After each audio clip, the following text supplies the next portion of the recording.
guys, welcome back to my channel. If you're new here, hello, my name is Firm and welcome to my channel. So this video is the most requested video I ever gotten on my channel, and I want to say thank you so much for everyone to being so patient about this video. I always wanted to make this video, but I always hesitant because I don't want to give out wrong information. I'm gonna be answering questions relating to my program, which is SIAT. If you guys want to see my welcome day and orientation video, which, just a heads up, it has been a year and there are more than 700 views on that video. 700 views. People are still asking like questions, like it's insane. Like I'm like, thank you so much. Like I appreciate you guys so much. I want to come and say thank you so much for some of you guys who come in and contact me and still like asking me questions about SIAT, because I feel like I'm those really small creators on YouTube that are actually making YouTube relating to a program that's really unknown. And I actually have talked to a few people who are actually in SIAT now because of my videos, which is insane. So thank you so much. But like I said, because I don't want to put out any wrong information out there, just a disclaimer, I am going to just represent as a SIAT student, not as SIAT or the student union, which I'm a part of, or tech team, which I'm also a part of. I talked to a few people and they said that like the workload, the stuff that I do is really high, since I do like a lot of involvement with school, doing like really full-on schedule at school as well, and doing YouTube.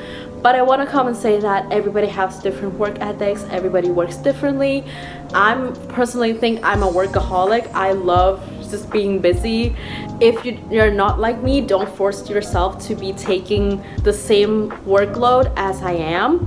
Now I'm gonna be moving on to a little bit about description of what SIAT is. But I'll try my best to describe it, because this program it's just like a variety of different things, and I'm going to put the link down below so you guys can find more information for every question that I get. I'm just going to put the link down below as well. Yes, it stands for School of Interactive Arts and Technology. That's located in Simon Fraser University, Vancouver, Canada. Our campus, our main locations is in Surrey. You get to learn, as the name said, stuff relating to interactive stuff and art. There's media, which is going to more focus on films and photography and all stuff.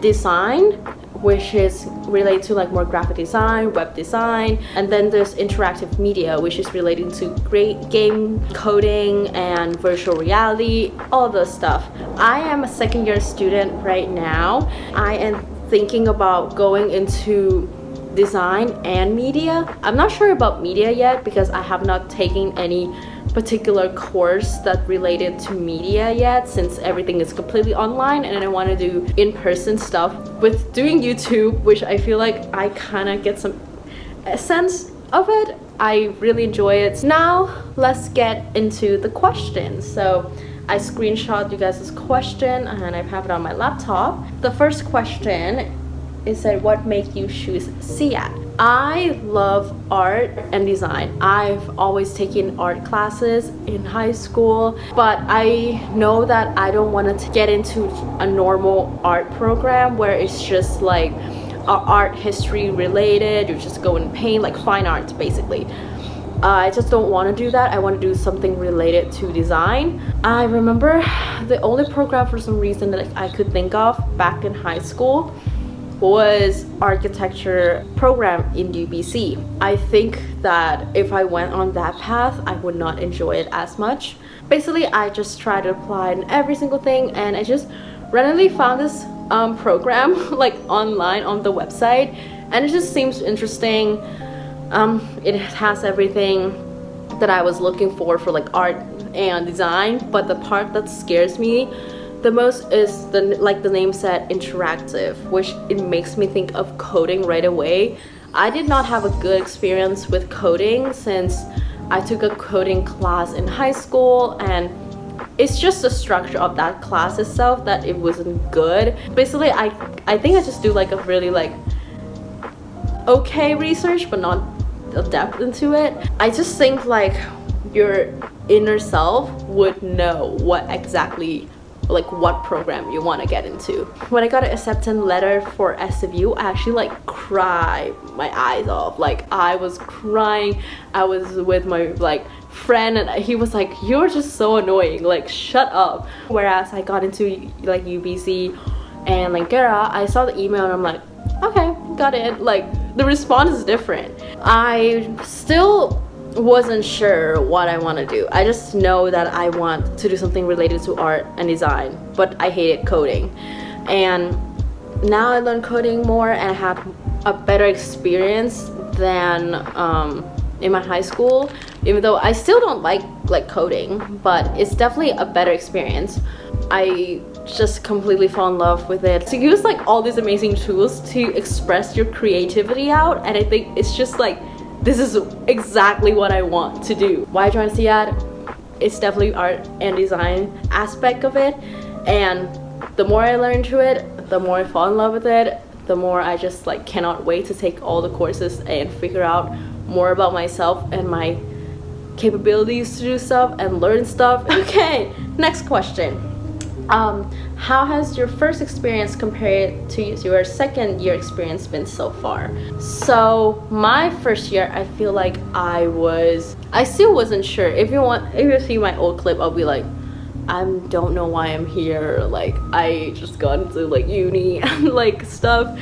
I definitely feel like, yeah, I still don't know what I want to do with the rest of my life. You know, like we're still like trying to figure it out, and that's what university is for. But I genuinely feel like I've grown up as an adult like so much. First year is just like a time where you're trying to grow up from being a high school student to becoming trying to be a real adult, which is like university phase. Now I feel like, you know, like, yeah, I'm doing a lot of work, but I feel like I need to give myself a break as well. Like if you know me as a person, I am a hard worker. Like I'm telling you, like I put 100% into my work, 200% into like my work ethic. It's important to give yourself a break. Like I need to give myself a night where I have to like chill and just like stop thinking about school and just like chill. Because like for first year, I have the same mindset as my high school self, where I'm doing this stuff for someone else. Like I'm doing this stuff, yeah, it's for myself, but it's like for marks. But now I think like, if I don't like this course, now I know I don't like this course, like I'm taking it for myself. I'm not pushing myself as much to get like an A plus anymore. I'm actually taking courses that I want to take and courses that knows that I'll be happy, and the courses that it will help me to figure out who I am as a person and as an individual. I'm saying this not as if it's like a bad thing to look after other people. I love taking care of other people. I always am. But sometimes it's nice to step back, a few steps back, and think of yourself too. I don't know if it's like even answered the question, but overall it's just I feel like I'm finally starting to know who I am and start learning more about what my passion is, and finally love myself in the way that other people love me, and I know that I should be loved and stuff. Yeah, basically doing stuff for myself more now, and I really enjoy this so far. I got a few questions about organization. Thank you, these girls, for asking questions. How I balance school, clubs, and YouTube, and what is my organization system, and how is my weekly progress. And also, Sylvia, thank you for your comment about cooking. I wanted to make more cooking videos because I feel like cooking has been something I enjoy, and any organization kind of like system that you want to stick with, find the way that fits for you. Personally, I like writing stuff out, and the feeling of crossing stuff out when I'm done is the most satisfying feeling ever. but I'm just gonna do like try to go like really short form of everything.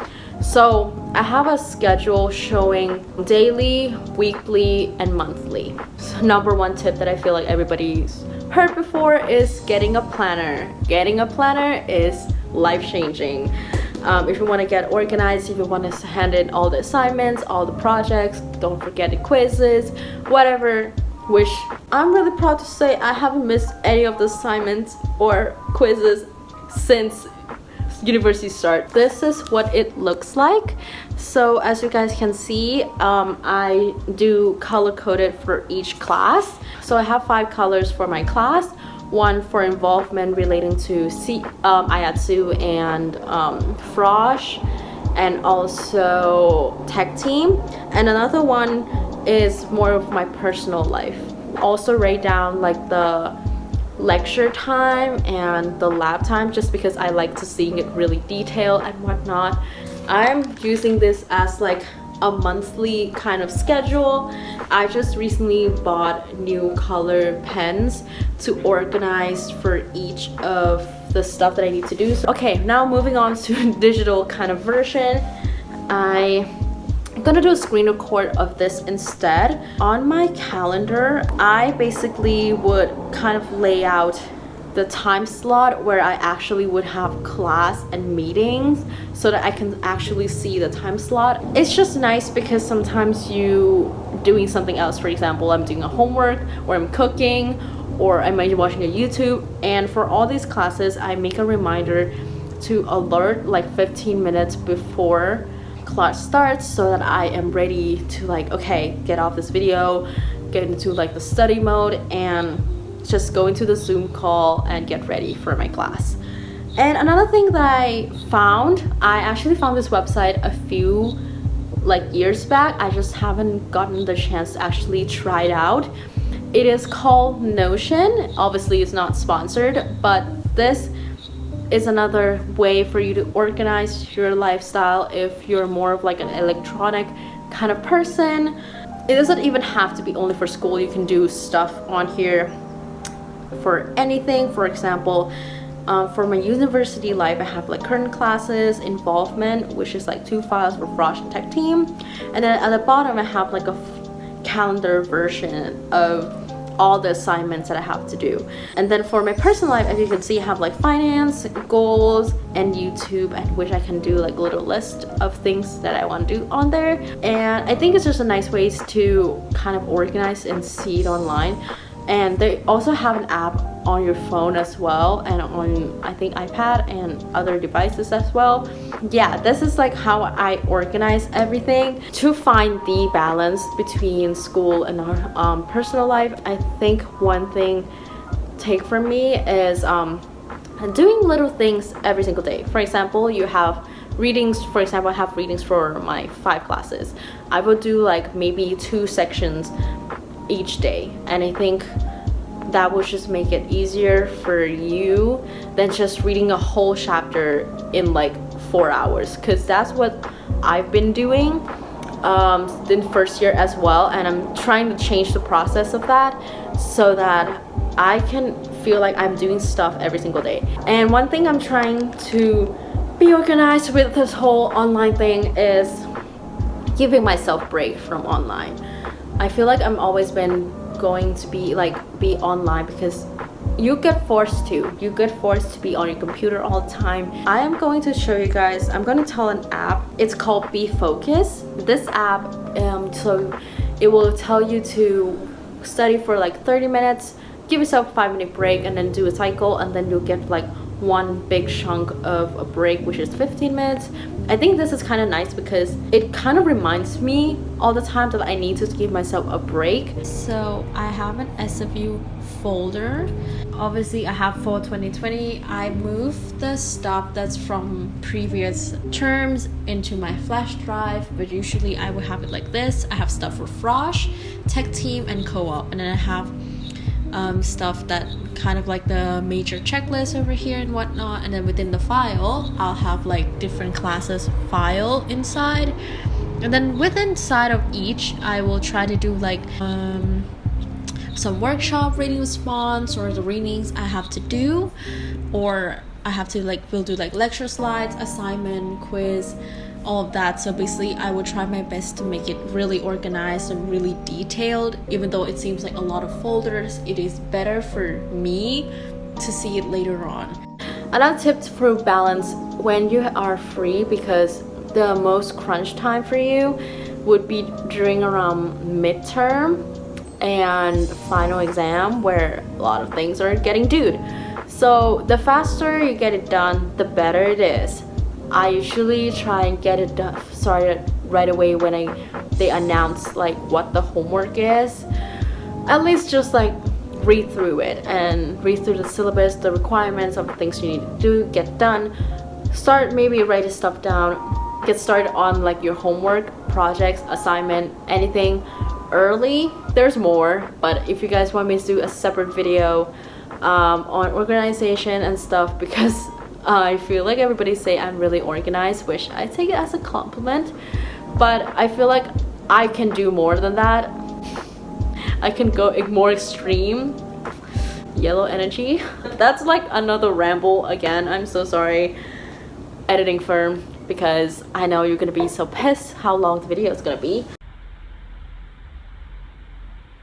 So the next question is, do you do a lot of group projects in courses, or are they usually individual? So as the SIAT program itself and its industry, it is important for you to learn group teamwork, group project stuff. So most of the stuff are going to be group project based. Unfortunately, it could be really annoying when there's people in the group who doesn't do work. It is definitely a skill that you should learn. Next question, have you done co-op yet?